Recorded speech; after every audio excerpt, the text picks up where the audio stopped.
West Africa Business Conference, help me welcome Executive Secretary Songwe. Good morning, everybody. Good afternoon, good evening, wherever you may be. Let me start by saying what a pleasure it is to be with you today. Her Excellency, Madam Zainab Ahmed, Minister of Finance of the Federal Republic of Nigeria, His Excellency Tay Kunzi, the ECOWAS Commissioner for Trade, the UN Resident Coordinator, all members of the UN family, distinguished guests, ladies and gentlemen. It is such a pleasure to welcome you to the West Africa Regional Business Forum organized by the Economic Commissions for Africa's Sub-Regional Office for West Africa in partnership with the Compass Global Services and several other regional organizations. This forum is consistent with ECA's Business Forum.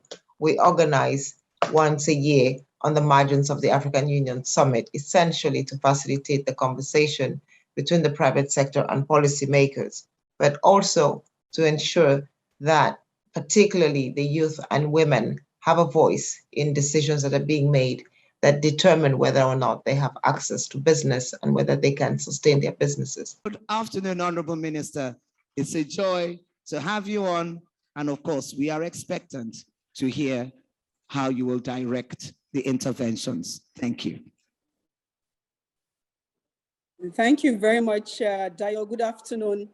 Excellencies, ladies and gentlemen, good afternoon to everyone. Please permit me to abide by the protocols that must have been established earlier in this forum.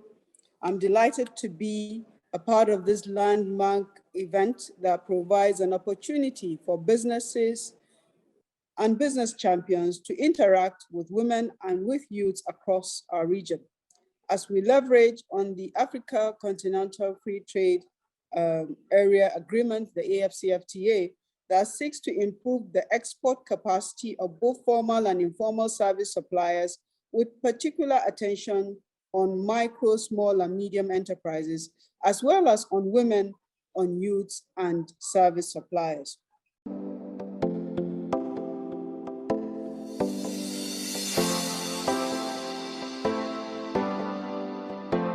Key objective is to support the young entrepreneur and woman entrepreneur to actually grow their businesses, sustain them in the West Africa and Africa's business ecosystem. This is a private sector engagement which is led by the United Nations Economic Commission for Africa. The theme of the event is spurring women and youth towards Africa's transformation agenda. How do we create more people who actually empower the existing businesses to take their businesses to the next level?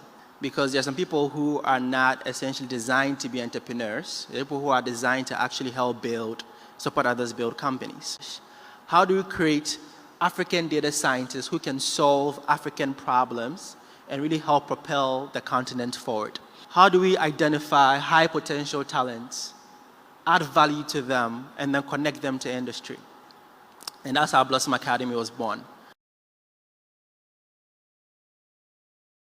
Every state in every country in Africa must have a hub that is free and accessible to young people.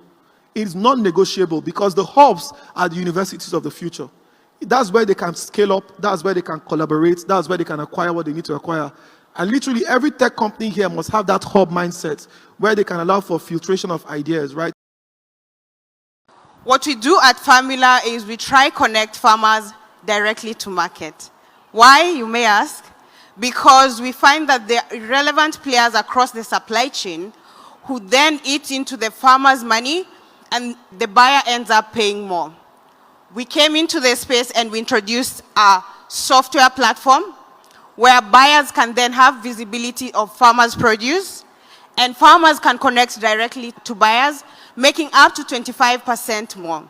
The fragmented nature of the agricultural supply chain is an issue across the whole continent. Why is it important for us to consider this demography as we look at development in Africa? I think that I see a lot in this sector is that there are too few women that have a seat at the table.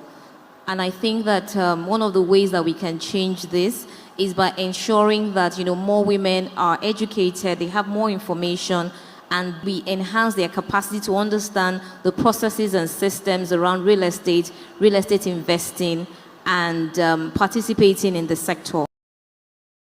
To transform an industry that is dominated by women and the youth is supporting them with some funding opportunities as and when it comes.